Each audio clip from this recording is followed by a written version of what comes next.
9 orang yang belum join silahkan.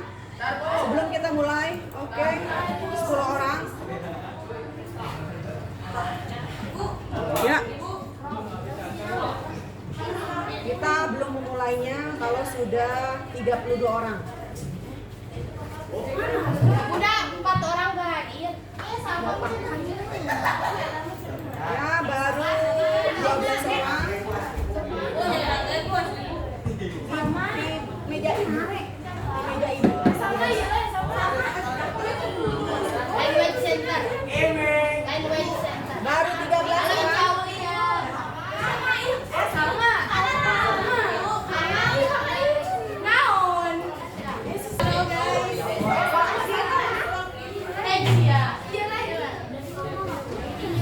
Oke, kita sambil menunggu yang belum. Oke, 14 orang.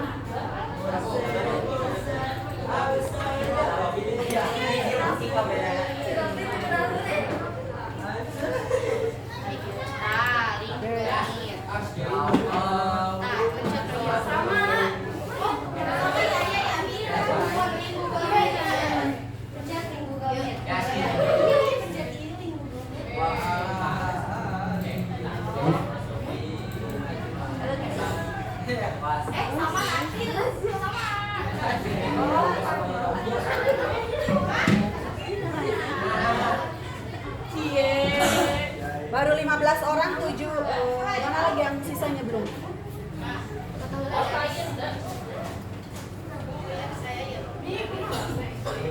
Ya, baik. Ini sudah berapa orang? Sudah 24 orang ya.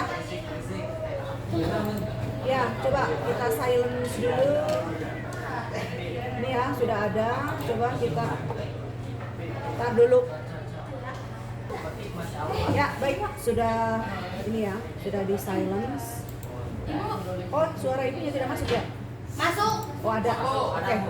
Nah, sengaja ibu silence ya suara kalian. Baik. Ini kisi-kisi penilaian akhir nanti akan keluar itu. Yang pertama materi kondisi masyarakat Indonesia sebelum Islam ya.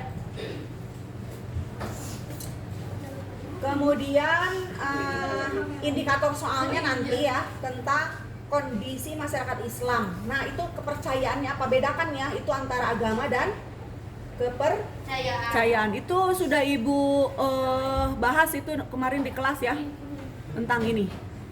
Oke. Nah, seperti itu coba kita lihat.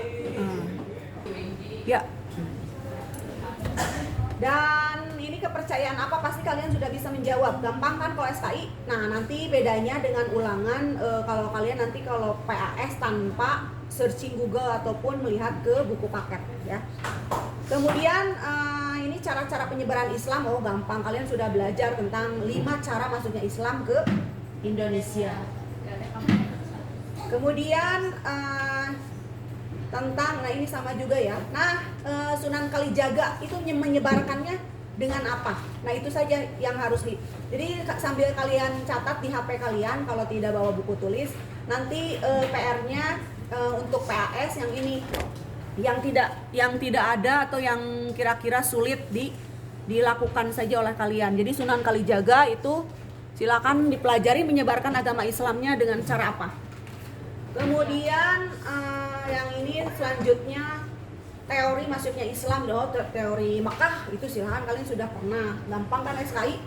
Teori Gujarat juga silakan pelajari kembali, tidak ada masalah. Lanjutkan ke jalur, nah jangan lupa ya, ingat-ingat kembali jalur masuknya Islam ke Indonesia ada 2 kan? Jalur utara dan jalur Utara selatan. ya selatan. Kemudian nah ini selanjutnya coba kita lihat lagi. Seni budaya Indonesia bernuansa Islam. Nah, nanti Pak ini dianalisis saja, diidentifikasi nanti data-datanya yang mana budaya yang ada Islamnya. Sementara kalian yang pernah presentasi yang video-video itu ke Ibu ada itu seperti tari apa yang dari Sumatera itu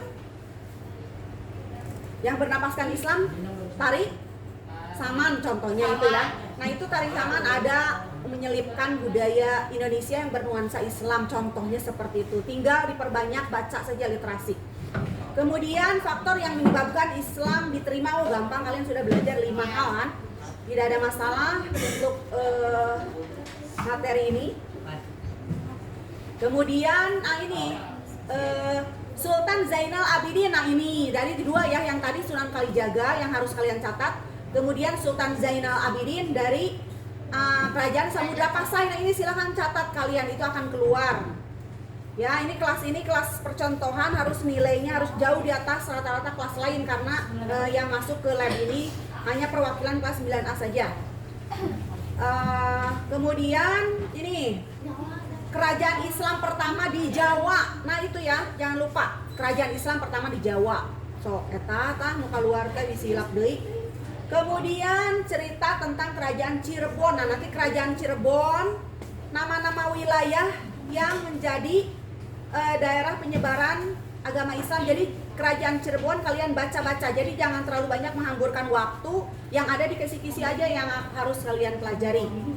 Ya, kemudian ini Kesultanan Banten. Nah, silakan Kesultanan Banten masa-masa yang dialami di Kerajaan Kesultanan Banten pada masa Sultan Ageng Tirtayasa. Jadi jangan dibaca semua, khusus di kisi-kisi saja supaya hidup kalian efektif dan efisien, tidak mengambur-amburkan waktu. Kemudian nah ini Perjanjian Giyanti sudah kemarin terbagi dua kan ada? Nah, itu apa saja kemarin sudah dibahas. Perjanjian Giyanti ada dua, Kesultanan apa? Kesultanan Surakarta. Nah, dan Kesultanan Yogyakarta. iya, bagus, ingatannya masih tajam. Udah ini sebagai awal kemunduran itu sudah dipelajari. Tanpa ibu harus memberikan materi ceramah juga kalian sudah bisa menganalisis.